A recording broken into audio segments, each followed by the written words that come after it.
can't win a race if you're driving in a Camry and everyone else is in Supras, no matter how good of a driver you are. So to create the high performance reps, in my opinion, you have to do two things. There has to be a you also have to look at how do we create. Michael Phelps, he did not take a single day off for like 7 years. He was like, I was 150 days ahead. By the end of like 5 or 7 years, whatever it was, he was like 3 years more training than everybody else. Imagine who you will be once you hit those goals. Feel yourself waking up in that house, feel yourself driving that car. And it's like, who am I at this time? Write about it. Put it on paper. Who are you at this time? What traits does that person have that I don't have? This higher performance version of me. And then we just all do it together. All right, guys, welcome to the episode of Coffee is for Closers. Me and the Dirty Sanchez are back. Get off, baby. Yeah, man. The last one killed it. I think it was my highest performing YouTube video ever. Yeah. Well, it's gave us a good foundation. We just got to keep growing now. Yeah. The people want the Dirty Sanchez. Who would have thought? Right? Who would have thought? Who would have thought? It smells nice. Yeah, exactly. Alrighty, so what we're going to talk about today is the boot camp that Caden's running right now for our new recruits, and then we're going to be talking about just some of the instability in the high ticket space, and what you can do to help, I guess, prevent yourself from being at the strings and arrows of the outrageous fortune. I don't think it's all doom and gloom there, but I think there's definitely some things that are worth talking about because I think people are kind of wallpapering over it at the moment, and I see a lot of offer hopping. I'm getting inundated by people every day going like, hey, I'm looking for a home. I'm looking for a home. And these aren't like bad sales reps. These are just like normal everyday sales reps, you know? Yeah, not necessarily the killers, the people that sell wherever they go, but the people that, they do pretty well if they're on a good offer.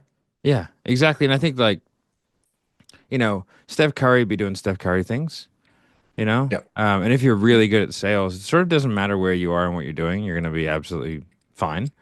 Sales is one of those things, like it's a pure performance driven activity, which is why I like it. But it's also, not everyone's going to be like rock star at it. And I think if people realize kind of where they're at, it's a little bit helpful for them because then it stops you from going like, oh, well, maybe like I need to, like as I sort of like we spoke about last week, that vehicle matters, Yeah.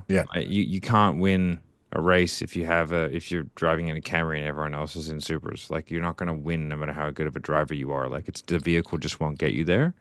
So like sometimes you need to you just need to put yourself in a position where your vehicle is going to be competitive. You might not win. Most people need a vehicle. They need a culture. That is what it exactly. Yeah. And the culture is a big one because I think, right now there's a lot of either blame the leads or blame the reps. And it's so funny, right? Like I've been a part of a lot of organizations and so few actually do anything. Like I remember having I remember having a conversation once and this guy was like, we need to ramp up sales. And I was like, yeah, that's fine. But there's the people don't even know who you are. So it's all just paid ads. And so like there's a sales cycle to that because they just have no clue what they're coming in for. I said, which is fine, but we just have to be okay with the close rate being lower and the sales cycle being longer because these people just don't know anything about the offer. So we're trying to like cram them through a process. And so it's like, are you open to doing any content of any sort? No. Are you open to doing this? No. Are you open to doing that? No. It's like, well, okay. Then like, why don't we go and just recruit a bunch of unicorns? Like we'll just get the top reps. I go, but you're going to have to pay a signing bonus, a base, and a higher commission. Are you cool with that? No. Okay, well then shut the fuck up. Yeah, then what are we talking about? We're talking about a dream that's not based on data. It's just something that you're hoping and praying for. Yeah, it's crazy, man. Like there's so many like, these mediocre businesses wanting like top tier reps. It's like, yeah, but you're mediocre. Well, and the thing about top tier reps, you and I have talked about this before, is usually top tier reps are not necessarily looking for a new offer. And you have to have a process to create. If you want top tier reps, in my opinion, you have to create them. 100%. And when they come to you, you grab them.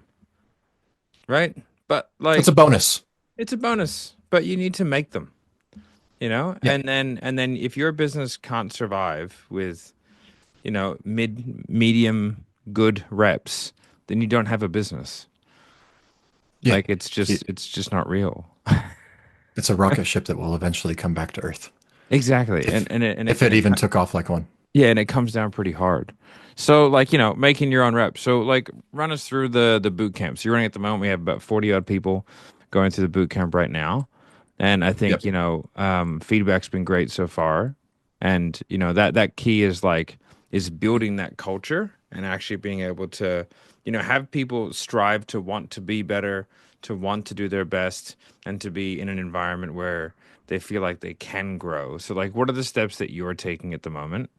Like in the boot camp to actually kind of help facilitate that. Yeah, it's really breaking it down, right? Because most places in sales, at least that I've been in and that I've seen, I'm not saying everywhere is like this, but most places, when you first onboard, it's like, here's a couple of materials to process payments or whatever. Here's a script, go get amongst it. And then if you do well, we will give you more time. If you don't do well, then you shit the brick. Um, and I think that's exactly the culture that people are getting sick of, right? And so to create the high performance reps, in my opinion, you have to do two things. There has to be a plan in terms of how to take them and create them into high performance sales reps. But you also have to look at how do we create high performance individuals because they go hand in hand. Like Yeah, I don't know any top producing sales reps that aren't high performance individuals. absolutely. And I don't really know any high performance individuals that stay at the bottom of the leaderboard no matter where they're at for they might be at the bottom of the leaderboard for a month or two as they're onboarding or whatever, they're kind of getting the hang of it, but they never stay there. No. And so what our boot camp kind of looks like is really breaking down those two facets and putting a plan and data behind it. And so the first thing that we do in the boot camp when people first come through is we help them plan out their goals that are actually based on numbers, right? Because everybody Yeah. wants to do these. I get it. Vision boards are great. I'm not saying I don't have any beef with vision boards other than the fact that there's not really numbers and data that you could base them off of. Yeah. Um, Aiden Sanchez's beef with vision boards. yeah, I get, if you have a really nice house on your vision board, that's great. But like, how much does it actually cost and how much is the mortgage actually going to be? Yeah. And how much you have Right. to make and how much is taxes and what are the other expenses and then like what's the aiming point, right? Aim small, miss small. Yeah. Yeah, exactly. That's why we called it sniper, right? Is because Yeah. you have to be precise. And precise, how to be precise, you have to make a precise target first. Yeah. And so what we do is we break down their goals for the next 3 years by quarter. So it's all very step by step by step by step for the next 3 years. And then that plays into the next 10 years, right? Which will be planned out annually. Hmm. Now, obviously, there's going to be little adjustments in there as people continue to progress. Normally, once you get to one level, you start to realize that where you would be going next probably isn't where you want to go now, and you may Yep. adjust. So it's not a big deal. But what that does is it gives us an actual financial picture of where you need to be, what your financial goals are, actually broken down by quarter and by year. From there, we can do two things with it. Number one, as they're onboarding and they're getting up and rolling, we can take their data, right? Their close rate, how many dials they have to make to get an appointment, all of the sales data that plays into it, right? And we can actually make a plan that's based off of that, of how much they need to work each week to hit their Yep. goals.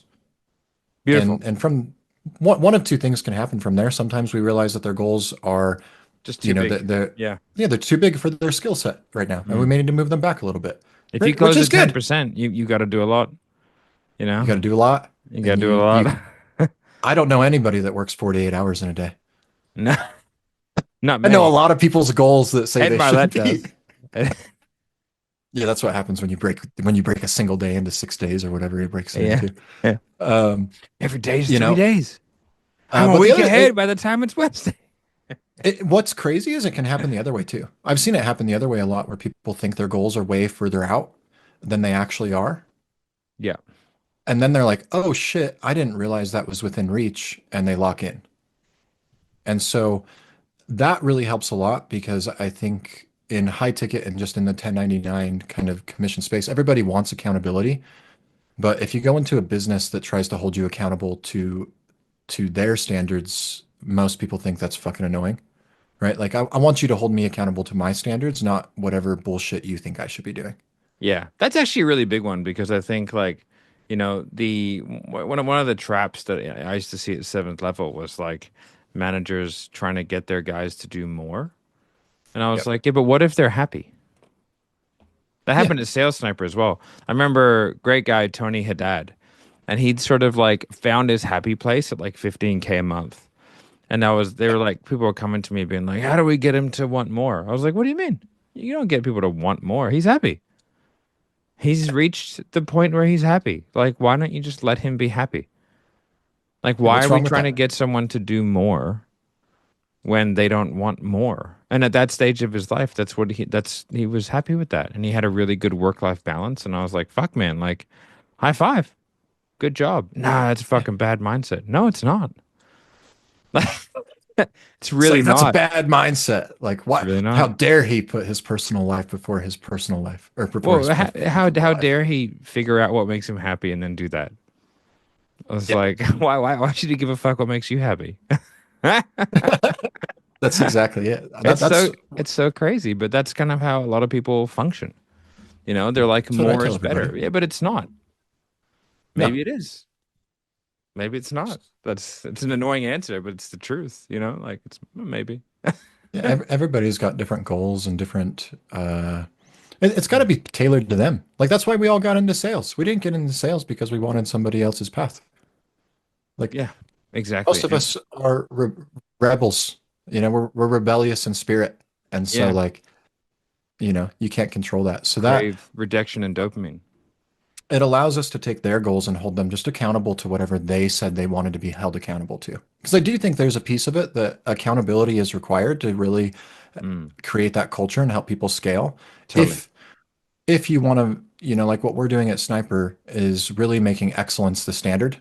Mm. And I think a lot of places excellence is just for the top performers, and the standard is subpar. Yeah. Well, I mean, if If you're you like, want, let's just say if you're a mom with three kids and you're doing this part time, your yeah, your standard of like excellent should be like it's like your outcome will be different, right? But you can still far have the different. standard. Yeah, Like if some 22-year-old dude is just going to want to sit there and sell 17 hours a day, fantastic, right? Because you're trying to strive towards a particular outcome, but like that's just not realistic for other people. Like you have a baby on the way. Like in a week or so, you're not going to be able to go out there and fucking crank out 18 hours a day of calls. Like that's not realistic.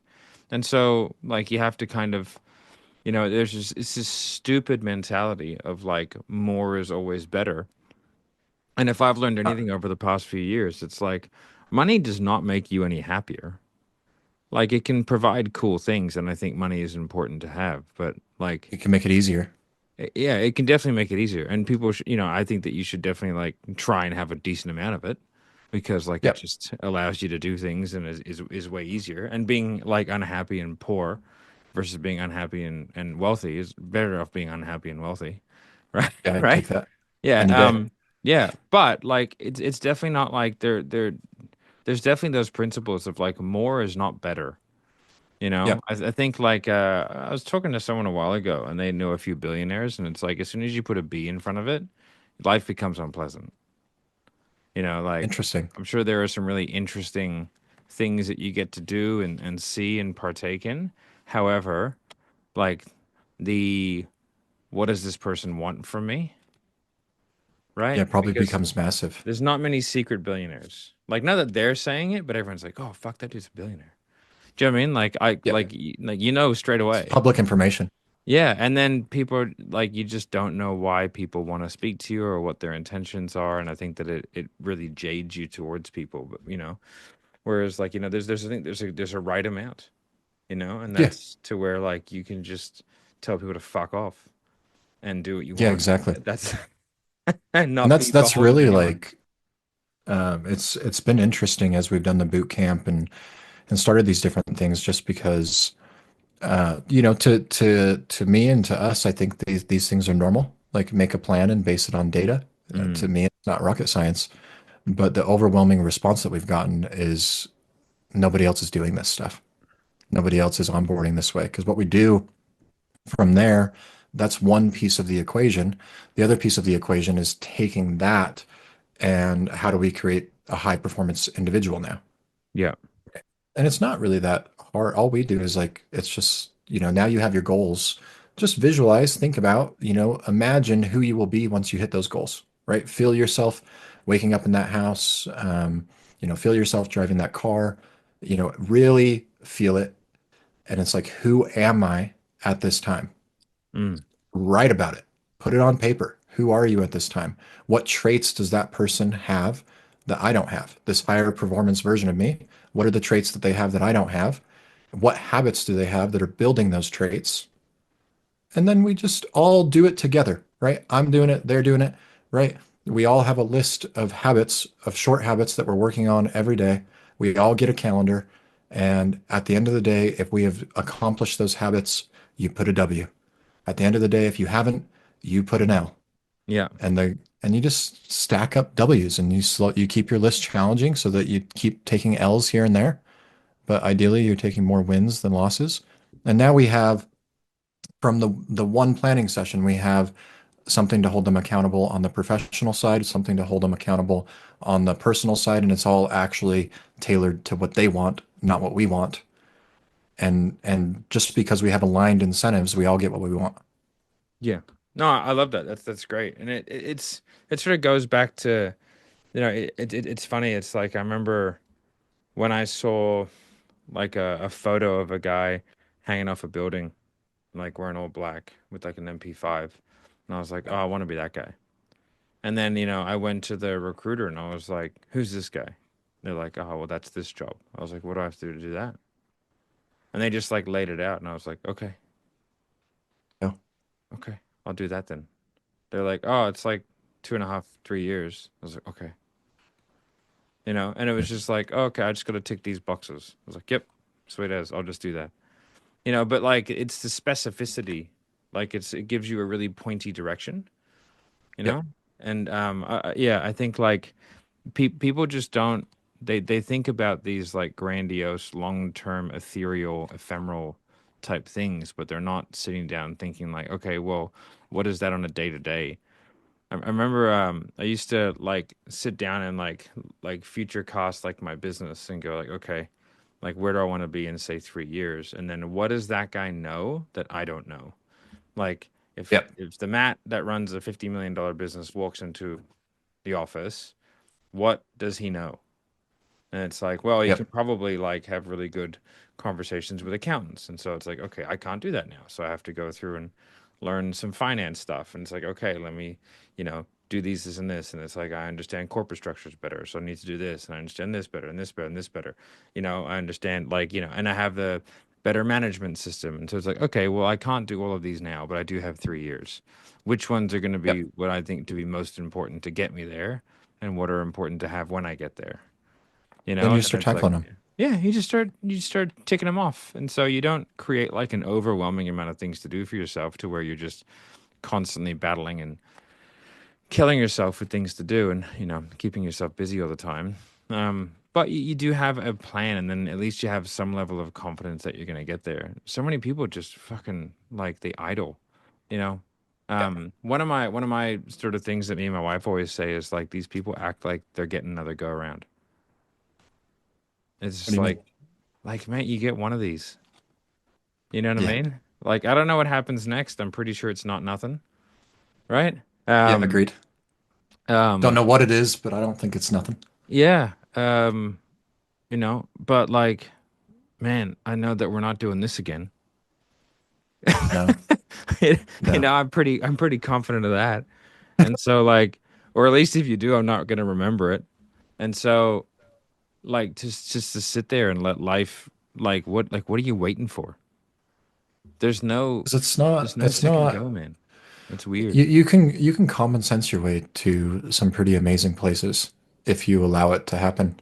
But Mm, the it's just the way our brain is designed. Our brain wants it to be more complicated than it is because it makes us feel better. How could yeah. Matt be so far ahead of me if it's so simple? It Yeah, must be super complicated. yeah. You just break every day into 3 days, and then by the time it's Wednesday, you're a week ahead of everyone else. That's a simple. It's a Yeah, simple. stop sleeping. Yeah. Stop sleeping. Go to bed at midnight. Wake up at 11 p.m. Right? And then you ruin everyone. It's funny though, but all those tropes, they are there is a truth to it, which is kind of annoying because all the fucking douchebag online bros, right? They Yep. talk about it, but you know, there is something to it. Like if you do have a goal, like what they're actually doing is like, oh, I don't have enough time in my day to do the And things they're I need to maximizing it. do, so I have to get up a bit earlier. And so it's like, yeah, if you have a goal, like if you have a 12-month window, one of the greatest examples of this is Michael Phelps. So Michael Phelps talked about his training regime, and it's really Yeah. interesting. So when you swim, it's sort of a known thing, right? That because human beings like aren't really meant to be swimmers, like we're not really meant to be good at that, and we're really not even the best people. Like we suck compared to a fish, right? Um, Yep. whereas like running wise, we're pretty good. Um, but so he was saying when you take a day off swimming, like you lose a day. So everyone works Monday to Saturday, and then on Sunday, and then Sunday. So on the Monday, you're sort of like as good as you were on the Thursday, right? And on Yep. the Tuesday, you're as good as you were on the Friday, and the Wednesday is when you start making progress. Then you progress Wednesday, Thursday, Friday, Saturday, and then you kind of go back, right? So Yep. he just decided to never take Sunday off. Like he just said, like you lose your adaptation to swimming incredibly fast. Like it's in a matter of days, minutes, hours type thing. Like you start to lose like all of your adaptiveness, if that's a word. And so he and this is like a known phenomenon in swimming. And so he just goes, oh, I just won't take a Sunday off. So he did not take a single day off for like 7 years, right? Not one, Muscle memory after that right? is insane. But so like not only did he get an extra, so it's 52, right? He got an extra 52 days of training every year. But the way that he sort of said it was like, yeah, but I also didn't lose the day, right? So, because really you'd lose Monday and Tuesday because you're not back to where you are until Wednesday. So he gained 3 days on everybody every week. Yep. So he was like, I was 150 days ahead. So he's like, he's like, by the end of like 5 or 7 years, whatever it was, he was like 3 years more training than everybody else.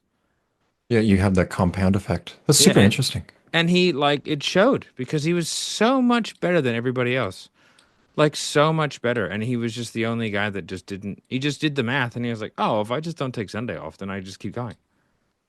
And he was Yeah. like, oh, that The just makes sense. It was just like he's like, oh, that just makes sense. Like that's how I do it. It's not like he wasn't even like, oh, I want to outwork everybody. He's like, oh no, that just doesn't make any sense to take Sunday off because I lose all this time, you know? yeah. And so he's like, oh, let's do that. And he swam Christmas Day. Like he never took a day off. And it was such a compounding effect. And I think like, you know, that's kind of what they're saying is like, hey, like, you know, if you're getting up at 7 and your competition's getting up at 5, I think it's kind of stupid to compare it to like competition. It's like, well, what if they go to bed like later? You know what I mean? Like, what if I do that? Yeah. Like, they're not really making a lot of sense. But if you have a goal and you write it down and you break it down and you go, oh, okay, I need to do this much work, then like, you know, you either fit Concept. you either take the goal and then smash it into a time period, or you take the amount of time that you're willing to work and then extrapolate out a goal. The Yeah. frustrating thing is if you have a set work schedule and then a goal that don't match up. It's incredibly frustrating and it's It's crazy. perpetually just frustration. You're just Yeah. asking for it. Yeah. And people just they do it to themselves, you know? Yeah, without Like knowing. I want a six pack. I'm gonna go to the gym once a week. Well, mate, you're not gonna get a six pack. Not Like going to happen. it's fine. Like, but just don't be angry that you don't have one. Like you're You're just just not setting yourself up for failure. you're just not doing it. And it's like being, you know, I did that for years. Like because I was brought up with the belief that like my genetics were like a role in, you know what I mean? My mom was like, ah, it's just our family genes. You know what I mean? Just our You'll family never have a genes. six pack. Yeah. And like I have had six packs, right? And I had to work really hard to get one, like everybody, right?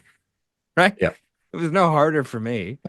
Um, but it's like, you know, and then I remember when I was about like, I reckon like 32, 33, and I was like, hang on a second. No one else in this family is fat except for my immediate family. And then I remember questioning my mom on it. It was like lovely. I was like, but no one else is fat. And she goes, oh, look at Auntie Didi. And I go, yeah, but she's not blood. She's married to fucking Uncle John. What are you? Yeah, she married in. What are The you math talking is not about? mathing. And she was like, oh. And I was like, maybe it's just the poor choices that we've made our entire lives. You know what I mean? She's like, nah, The that's habits not it. stack. I go, probably is though. It probably is. Well, the habits stack. That's the thing. And even with having a six pack, because I come from a family where I would say people aren't necessarily historically super overweight, but also not very fit either. But I've consistently, trained since I was a teenager. And so now, if I do go through a spell where I haven't worked out for a while, it is far easier for me to get a six pack now than it was 10 years ago. Yeah, right. Just like my body adjusts to it super well. It's like, Yeah. oh, okay. Like we're back to our normal Or your routine. mind adjusts to it super well. Like you just know what to do and you just do it. You don't really think about it. Do you know what I Maybe mean? that too. Maybe I'm Yeah. just like way more efficient in the gym than what I used to be. And I don't have to. You're right. I probably just get more out of a shorter workout now. Yeah. You just do things well. You know? Yeah. And it's like that old adage, right? The better you get, the luckier you are. Yeah. And it's like you Exactly. tend to hit winners. It's like, well, yeah, man, because like you know what to do. Like I've had a few businesses now, then sort of each one is sort of progressively easier. And Yeah. it's not like, well, you're just hitting a winner. It's like, nah, you just kind of like you just know what to do. Like Yeah. I go into businesses and consult all the time, and I can just tell them what's going to happen when they make choices. I go, if you do this, this will happen. And they go, nah. I go, all right. I'm like, I don't Text is care. everything. Yeah, I don't care if they take my advice or not. And like, I'm not saying I don't even say I'm 100% right. I go based off my experience. This is what I think will happen. And they go, Yeah. meh. And then they don't do it. And then they go, oh, that happened. I go, yeah, no, I know. I thought it would. Like, but that's fine. Like, we just do this now. Like Yeah. nothing's the end of the world. We don't need to freak out. Like, it is what it is. But yeah, you just kind of learn. And I think a lot of people, the issue is that maybe they haven't really hit many goals before. Maybe they haven't. A lot of the time in school, like you're told to fucking, oh, that's an unrealistic goal. A Yeah. kid wants to be a rock star, and it's like, put your feet back on the ground and be unhappy like me, meh. Right? Be a mechanic. Be a Yeah, mechanic. That's a real yeah, job. yeah. It's just like, no, people, you can really do incredible things if you put your mind to it. Most people won't Yeah. like do incredible things. Otherwise they wouldn't be incredible. But everyone can do really cool shit. You just have to kind of be willing to take a risk and put yourself out there and work. And if you do obsess over something, you will likely get very, very good at it. It's You hard know? not to. I will say that I think sales is a weird industry though. Because everywhere else I've ever been and everything else I've ever done, there's a lot of practice that happens, like even if you were going to go be a mechanic, they if you've already gone through the schooling to be a mechanic and you're starting as a new mechanic, they are not going to give you a book and tell you to go read the book on how to disassemble a transmission, right? They're going to do it with you. You're going to practice. Yeah. Whereas sales, I think it happens at some places, but not very many. But in my experience, from what I've seen, sales is full of a lot of study. Like the majority of people that I meet that are obsessed and they want to get better, they're trying to do the right things, but they're studying and doing almost no practice. I guess it's like surgery, right? Yeah, You it's don't you odd, don't really get a chance to practice. but you do. They have just like you can role play in sales. There's mannequins and stuff where you Yeah, can no, practice. exactly. But it's all a little bit pretending, Yeah, right? it's a simulated environment. Yeah, simulated environment. It's difficult. Have you seen those new AI role play things? I've seen those. They're interesting. Yeah, I think they're getting better. AI is a whole different kettle of fish. Um, we won't get into in this podcast, but yeah, sales is it's also like nobody. I think one of the reasons for that is because nobody plans on being in sales. You just end up there. Yeah, Like that's yeah, the exactly. like I didn't plan on being in sales. Like no, under No, no I've circumstance could you never have met a told 10-year me. old that says they want to be a salesperson. I've never met a 20-year-old that says they want to. salesperson. Like, fuck, man. Like, when I got out of the army, I mean, it took me, I reckon I was doing full-time sales for 3 years before I even admitted I was a salesperson, like to myself. I was a Yeah, trainer. same. And then it was like, well, hang on a second, I don't train people anymore, though. I just fucking sell them. I was like, ah, fuck, I'm a salesperson. When I got asked to build sales training for the company that I was at, I was like, why are you asking me? They're like, are you the top sales guy? I was like, I'm a fucking trainer. What are you talking about? They're like, well, I I mean, got tricked into sales too. yeah, you might be a trainer, but you sell more than anybody else. I was like, oh, I guess I'm a Yeah, sales guy. if the initial guy would have told me that it was sales when he recruited me, I would have said no. I Yeah. thought I was becoming a financial advisor. I didn't think it had anything to do with sales. That's becoming- So if you guys want to be a financial advisor, just let us know. It's not Yeah, sales, I promise. yeah, no, it's definitely not sales. There'll be no phones involved whatsoever. Uh, you won't ever have to pick up an iPhone if you don't want to. You will have to sit there on a dialer. But Yeah. yeah. You just talk to people. You just talk Yeah, to you people. just talk to people. It's casual, right? You go up to their house, knock their door, right? See if they're home. If they are, Yeah. you talk to them. But you are right. It is it's difficult to practice sales because most things the best way I've ever heard it is most things are a science. And so it's like there's a right and a wrong way. Whereas sales, even though everything is based off of science, when you're actually in the conversation, it's an art. Yeah, it really is. And people who say that you're doing it wrong are it's so ridiculous. Yeah, I hate that shit. Like, oh, can't do it that way. You definitely can. I just did. Like, it what works. do It you? works. Yeah, like I always tell people, I don't care if you scream like a Wookiee on the phone. If it produces results, right? And you're not like Keep lying to screaming. people, then fucking scream away. "Ah, ah," right? Be like, what's that, Chewy? Like, who gives a fuck? And I remember like seeing arguments online about fucking sales, and I'm like, are you guys this riled up over like the words that people use, like trying to sell each other? You guys are riled up over that? Fuck, you must have good lives. Because my kids, like, they cause me way too much grief to be worried about what someone fucking says on the sales call. Yeah, Like, who gives a fuck? especially here in the Facebook comments. Bro, bro, some of the stuff going on at the moment is fucking fantastic. You see that picture I put up of like the fucking ClickFunnels? Are you proud of me, Dad? Did you see that? Yes. People thought I was Yes. fucking serious. They're like, "Oh, this is at seventh level for sure." I was like, "It's really not." I was like, "I've been talking to No. Jeremy the whole time he's been there." Yeah. Like, And on my Facebook feed, there's like 50 of you guys posting yeah, almost identical photos right now on the yeah, same exact stage. and I've posted that photo. Like, that's the joke. Like, It's been you. I've done it. Like, that's the whole joke. Are you proud of me, Dad? They're, Not only they're, have you they're- done it, but you've leaned into it. And you probably called your dad to ask him if he was proud. yeah, yeah, yeah. He didn't answer. um, the not until you get the 100 mil, you fucking pussy. That's what I'm gonna tell my son anyway. No, the really funny part about these ones in particular is because it's the last one. They're doing like Yep. every award, and so the fucking things are like, I've been actually, this is random, but listening to a lot of like religious stuff lately. Yep. Right? Like a lot more religious stuff. I used to be quite religious, then I kind of went away from it, and I feel myself slowly, slowly going back to it as I get a bit older for some reason. Um, but it is funny, like when you're kind of zeitgeist is sort of looking at something and you kind of see things in different ways, and it's like, man, people really fucking worship at the altar of that, don't they? Like the fucking worship at the Yes. altar of money.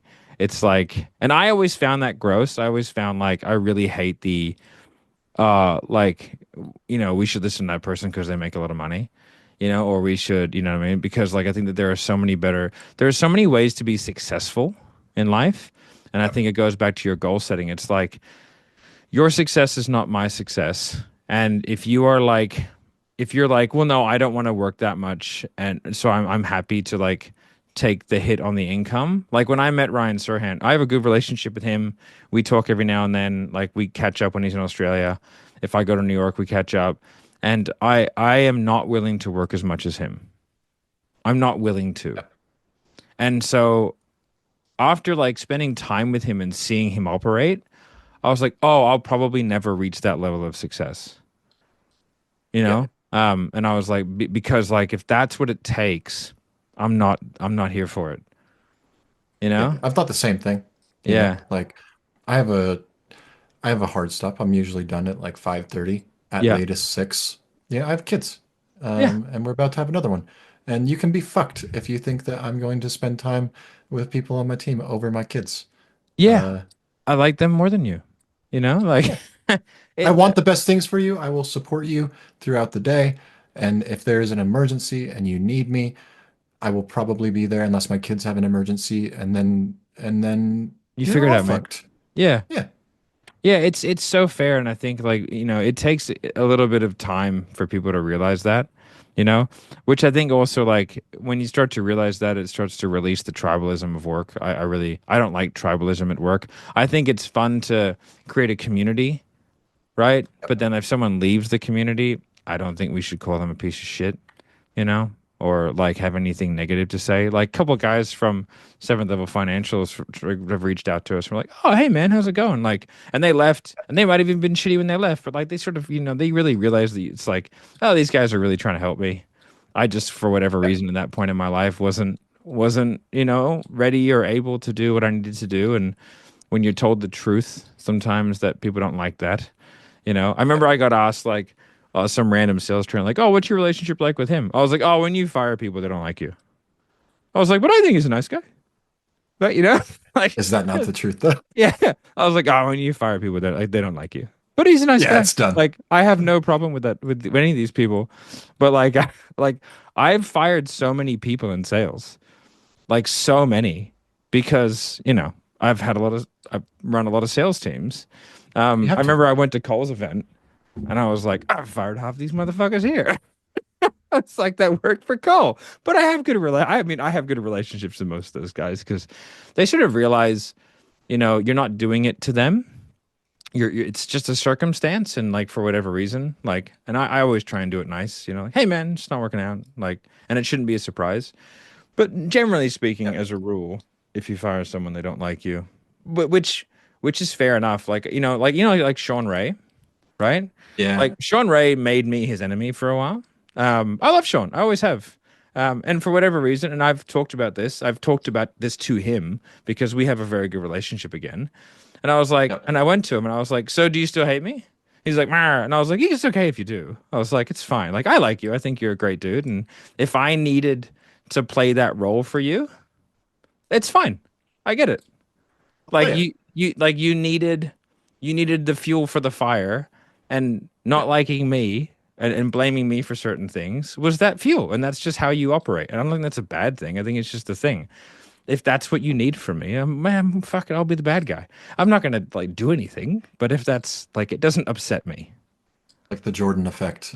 Yeah, If you've watched The Last Dance, yeah, where he just was making shit up that people didn't even say. And he was like, no, they said this. yeah, yeah. Steph Curry does that too. Fucking, Nah, they said this. do you fucking see that? Now see what these motherfuckers, right? Like just getting Don't think so I got it. angry. Have you ever seen the interview with Damian Lillard where he's like he'll never trash talk Steph Curry? He did once and Steph dropped 64 on him, and he was like, "Nope, I'm out." Like, You don't. you You don't. don't. You don't poke the bear. No, you never trash talk Steph Curry. I love when people do that because he goes off, and I'm a Warriors fan. But by the way, Jimmy buckets, oh, amazing. Maybe. That Um, squad just got a little bit tighter. yeah. I hope this was a good episode of Coffees for Closers, and go down to the links below if you would like to be on our team. Sniper Insurance, we're here. We're going to break records and we're going to have fun and we're going to do it reasonably. I think we're Yeah. not gonna be douchebags about it. No. Unless you need us to be. Then Yeah, in exactly. that case, we might be. Yeah, yeah. Only if you want us to. My safe word is keep going. All right, guys. Have a good one. We'll speak to you soon. Bye.